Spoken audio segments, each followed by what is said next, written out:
kung tingin nilang mali. So I won't dwell on that, but just to say that the starting point has to be the truth.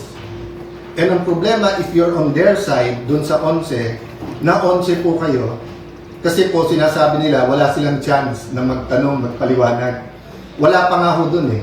Meron chance. So sabi nila, tyranny of the majority. Hindi po. Tyranny Tulfo to.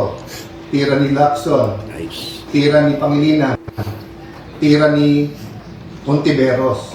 Kasi palakasan ng boses, imbis na we listen to one another. Senator Lacson, I respect, he stood up and says he disagrees with the rule. So yung debate is whether or not we can take up the amendment. Hindi pa natin pinag-uusapan yung amendment. Alam niyo po, parang paso yan eh. Pag nilagay mo yung seed sa isang paso, pwede mong kunin at ilipat. So, bantayan niyo po yung Senado, may tinatawag kaming change of referral. Halimbawa po, nalagay sa Committee on Public Order, tumayo yung chairman ng Committee on Justice the next day, sabi, mali ang referral doon. Kunin mo muna at ilipat dito. So, ganun po nangyari. Yung proposal ni Senator Marcoleta nandun po sa Committee on Rules at ang motion po ng acting majority leader is kunin at pag-usapan sa floor. Hindi pa po pinag-uusapan yung merits or kung may masama o mabuti sa puntong yun. Yes. Pero sabi po nila na ang isda sa bibig nahuhuli. Yes. Kaya kita nyo po na, nakita nyo po yung palaplano all this time. Arrestuhin, takutin, intimidate ang nasa majority. Either lumipat or ikukulong. So as I said, at the proper time, evidence will come out. I won't go to the merits, demerits. Wala kaming problema na kasuhan. Wala kaming problema na sa korte patunayan kung sila ay guilty o hindi. Ang problema po namin, yung gagamitin yung threat, na pag lumipat ka dito, wala ka ng kaso. Pag diyan ka, tutuluyan ka namin. Wala pa nga yung impeachment, ganyan na ang usapan. Ano pa kaya? So again I've communicated this behind closed doors. I've communicated this in rooms like this with the majority, minority. I've communicated it through the social media. I've communicated this with the traditional media. Hindi kami nandito para makipag-confrontation. Hindi kami dito para magbangayan araw-araw. Inayos namin yung impeachment. Kasabay ng impeachment po, inayos namin na may legislative calendar pa rin. Meron pa rin hong pag-aayos. Bakit po? I'll talk about that maybe over the weekend. Yung kung hindi ang numbers kasi natin, parati tayo nako-confine sa 13-11, sa 12-11, di ba, sa 6-7. Kung ano-ano ng numbers eh. Ang importanteng numbers, inflation. Ang importanteng numbers, GNP, GDP. Ang importanteng numbers, productivity ng ating mga magsasaka. Ang importanteng numbers, yung dropout sa eskwelahan. Yung pagtaas ng kaso ng AIDS. Pagtaas ng teenage pregnancy. Ang dami natin kailangang pag-usapan na priorities. So, tatlo ibabalanse po natin. Yung economic crisis, where we have to talk about the quality of life. And when we talk about the quality of life, we have to talk about security. We also have to talk about drugs. When we talk about quality of life, we have to talk about education, health, jobs. Kung sapat yung kita sa taas ng mga presyo at kung may trabaho pa rin ang tao. Yung second, yung impeachment, which will start in early July. But third, is the corruption issues katulad ng flood control.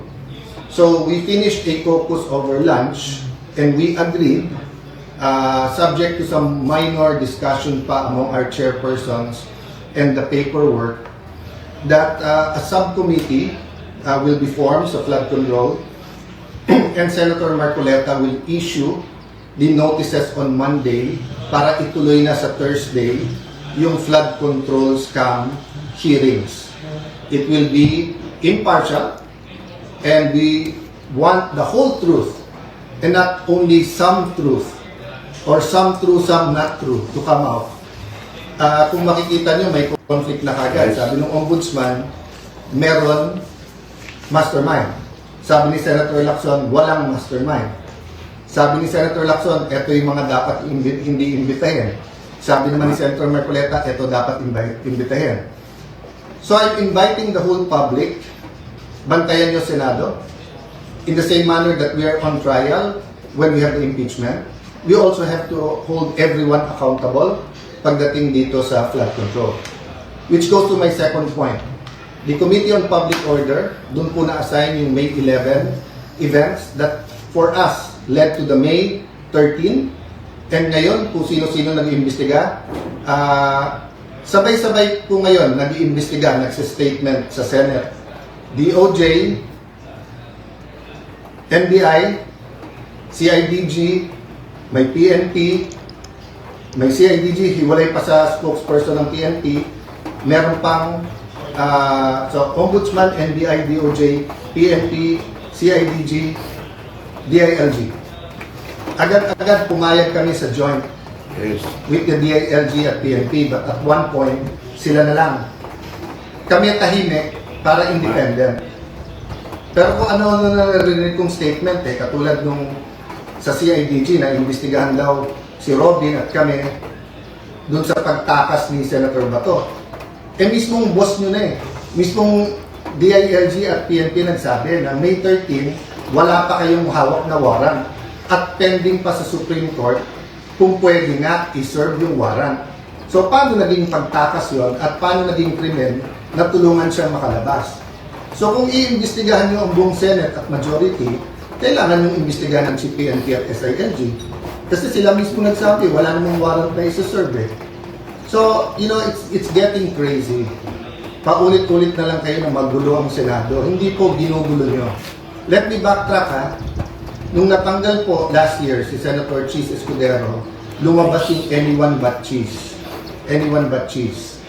O, pumayag na si kanina, Senator Loren. Nung February po, iupo po namin si Senator Loren.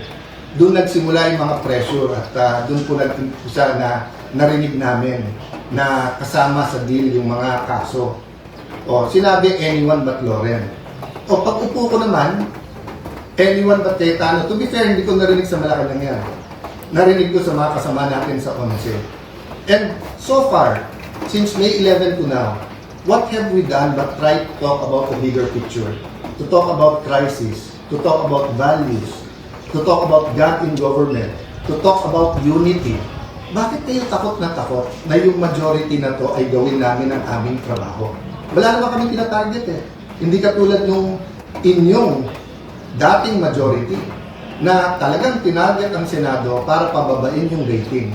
Again po wala dapat pagtakpan. Wala dapat po from the President, the Vice President, Senators, managot ang dapat managot. Yes. Kaya mag-repent na yung mga dapat mag-repent. Pero sobra po naman ata na lahat na ng sisi binibintang sa ilang tao o ilang partido lang. Bakit po ba?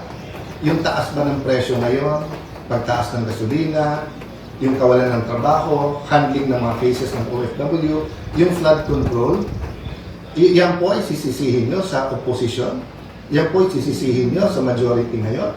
So anyway, that's your privilege. Let's have the hearings, then let's people judge. And yun ang advice ko sa 11. Maghanda na rin, mag-attend kayo. So rather than spewing out venom, calling us names, you know, yung basura kasi yung tinatapon nyo, babalik din sa inyo, di ba? So kita nyo, yung mga tinawag nyo na names before is now all over the internet. Rather than debating, the Tuesday night should not have ended that way. There's no need for the walkout. It would have taken us hours, baka nga Monday o Tuesday pa matapos ang debate sa daming gusto magsalita. Ang problema, you refuse to listen to us. So, let me talk about many more things. No? What are the important numbers? Why we have to think about our democracy? Why good governance is important? I'll talk about that sa weekend. No? But importante, tonight, matulog kayo na nalalaman, meron kayong gobyerno na hindi sunod-sunuran lang. Meron kayong Senado na lalaban. Meron kayong Senado na hahanapin ang katotohanan. May mga senador sa majority na handang makulong ilaban lang yung kanilang prinsipyo na independent ang Senate. Tuloy-tuloy po ang intriga, kaya tuloy-tuloy din po ang pagmi-meeting namin. Yes. But our country is worth it. So if you ask me what can you do for us, pray for us. Yes. No, pray that we stick together, that this majority will be given a chance. But pray then, di ba, na walang cover up kahit sino man. Di tayo pwedeng parang fraternity sa college na pag may rumble na, wala na akong pakialam kung sino tama at mali, basta kampihan na lang yung brag natin kasi rumble na. Hindi po. If we love God, if we love our country, if we love the Senate, hindi pwedeng blind ang ating pagsuporta sa kahit anong grupo. No?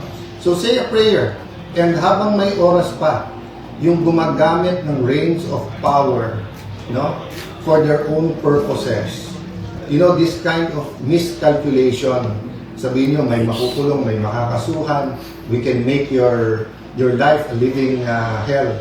You know, again and again in history, tignan nyo how it ends, di ba? So dapat po, you know, we work towards having the righteous rule. So does that mean palitan ng palitan? Hindi po. Pray for those who nakaupo. Kahit naman po yung apostles, di ba? Si Apostle Paul was killing Christians. Nagamit ni Lord.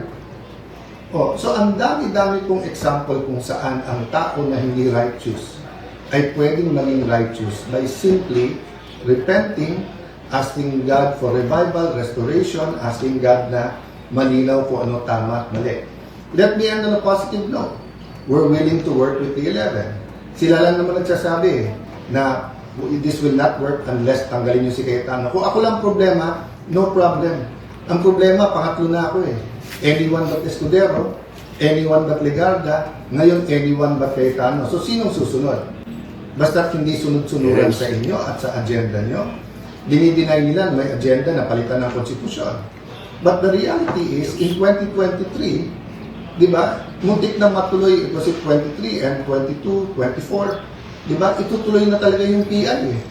Di ba, so hindi mamatay-matay yung mga issue na to because meron po talaga. So yung corruption, we can change as a nation. But we have to expose and we have to punish the right people. Good afternoon, have a good weekend, and whether tomorrow or Sunday, I'll talk about more details. Again, pray for the majority and abangan. And sana po yung mga witnesses, lakasan nyo po loob nyo rin. No? Sama-sama po. Basta ang kailangan lang, hindi pwede mag-witness yung magsisinungaling. Magsabi lang po parati ng totoo. God bless you po. Magandang hapon.